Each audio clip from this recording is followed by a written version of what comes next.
Credit చోరీలో Nara Lokesh అడ్డంగా దొరికిపోయారు. జగన్ ప్రభుత్వంలోనే renew పెట్టుబడులకు ఒప్పందాలు జరిగితే తానేదో ఇప్పుడే ఆ పెట్టుబడులు తీసుకొచ్చినట్లు లోకేష్ డబ్బా కొట్టుకుంటున్నారు. వైఎస్ జగన్ హయాంలో గ్లోబల్ ఇన్వెస్ట్మెంట్ సమ్మిట్ లో సైతం ఒప్పందాలు చేసుకున్నారు. రెన్యూ పవర్ ప్రాజెక్టులకు భూ కేటాయింపులు కూడా జగన్ హయాంలోనే జరిగాయి.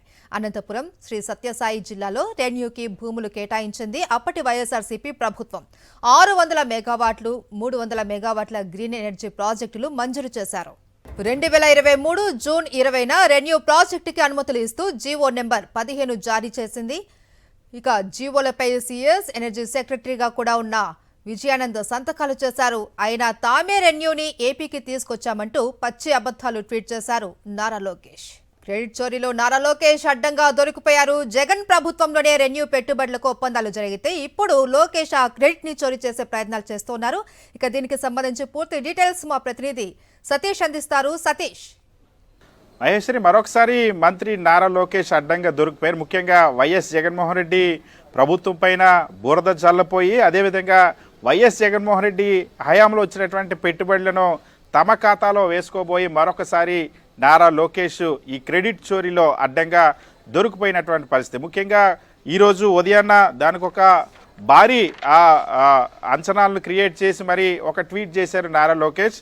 అందులో ఏపీకి 5 సంవత్సరాల తర్వాత, అంటే గత ప్రభుత్వం వెళ్ళగొట్టేసినటువంటి రెన్యూ పవర్ ప్రాజెక్ట్స్ సుమారుగా 82,000 కోట్ల పెట్టుబడులు ఆంధ్రప్రదేశ్ రాష్ట్రంలో పెట్టడానికి అంగీకారం ముందుకొచ్చిందంటూ కొత్తగా ఇప్పుడు నారా లోకేష్ ఇప్పుడే దాన్ని తీసుకొస్తున్నట్టు, గత ప్రభుత్వంలో రెన్యూని ఈ రాష్ట్రం నుండి పంపేసినట్టుగా తప్పుడు ప్రచారం చేసి మంత్రి నారా లోకేష్ అడ్డంగా దొరికిపోయారు. వాస్తవానికి రెన్యూ పవర్కి సంబంధించి గతంలో వైఎస్ జగన్మోహన్ రెడ్డి ప్రభుత్వంలో చేసినటువంటి గ్లోబల్ ఇన్వెస్ట్మెంట్ సమ్మిట్లోనూ రెన్యూ పవర్తో ఆంధ్రప్రదేశ్ రాష్ట్ర ప్రభుత్వం ఒప్పందాలు చేసుకుంది.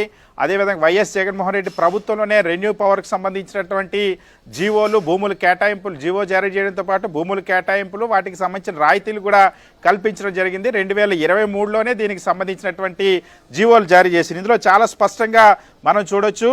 2023 జూన్ 20వ తేదీన రెన్యూ పవర్కి సంబంధించి 300 మెగావాట్ల విండ్ పవర్ ప్రాజెక్టును మంజూరు చేస్తూ ఇంధన శాఖ ఉత్తర్వులు జారీ చేసింది.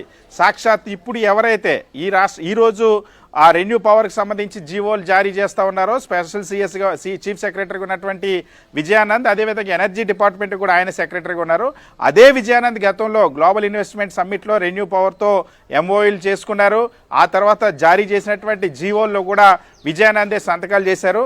సో అటువంటి విజయానంద్ సాక్ష్యంగా ఉంటుండగా మళ్ళీ ఇప్పుడు క్రెడిట్ చోరీకి నారా లోకేష్ ప్రయత్నించి ఇప్పుడు అబాస్ పాలయ్యారని చెప్పొచ్చు. ఎందుకంటే రెన్యూ ప్రాజెక్ట్ సంబంధించి 2 జీవోలు గత ప్రభుత్వంలో జారీ చేశారు. ముఖ్యంగా గ్లోబల్ ఇన్వెస్ట్మెంట్ సమ్మిట్కి సంబంధించి కూడా ఇందులో చాలా స్పష్టంగా కూడా గతంలో విజయానంద్ జారీ చేసినటువంటి జీవోలోనే చాలా స్పష్టంగా పేర్కొన్నారు. రెన్యూ పవర్కి సంబంధించి గ్లోబల్ ఇన్వెస్టర్ సమ్మిట్ 2023 ఏదైతే విశాఖపట్నంలో జరిగిందో అందులో 4,700 మెగావాట్ల రెన్యూవబుల్ ఎనర్జీ ప్రాజెక్టులకు 25,000 కోట్లు ఇన్వెస్ట్మెంట్కి సంబంధించినటువంటి రెన్యూవబుల్ ఎనర్జీ ప్రాజెక్టులు, అదేవిధంగా solar manufacturing value chain from solar manufacturing యూనిట్లకు సంబంధించినటువంటి పెట్టుబడులు 13,000 కోట్ల రూపాయల వరకు గ్రీన్ ఎనర్జీ ప్రాజెక్టుకి సంబంధించి కూడా ఎంఓఎల్ చేసుకున్నట్టు చాలా స్పష్టంగా ఆ జీవోలో స్పష్టం చేశారు. So G O M S number 15 2023 June 20వ తేదీన ఏదైతే ఈ కంపెనీ ఉంది, రెన్యూకి సంబంధించినటువంటి కంపెనీకి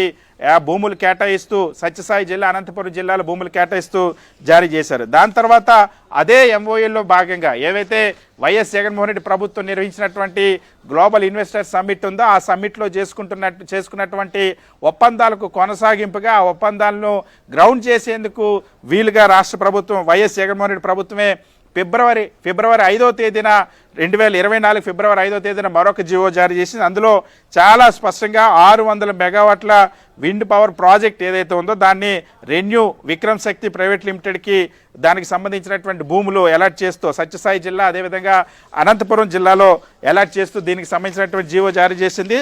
ఈ జీవో చాలా స్పష్టంగా, ఇది కూడా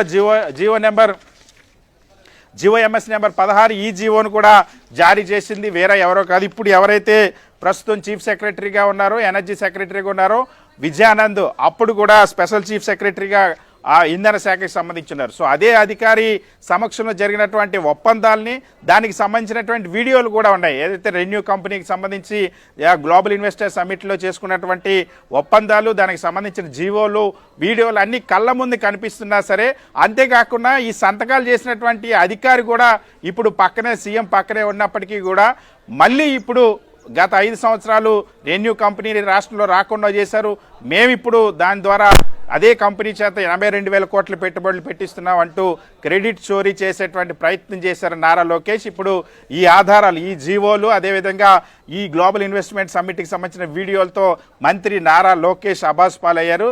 నెటిజన్లు ఇప్పుడు దాన్ని, ఈ వీడియోలు, ఈ ఆధారాలతో నారా లోకేష్ని, తెలుగుదేశం పార్టీని ప్రశ్నిస్తూ ఉన్నారు. Maheshwari. Right, thank you Satish.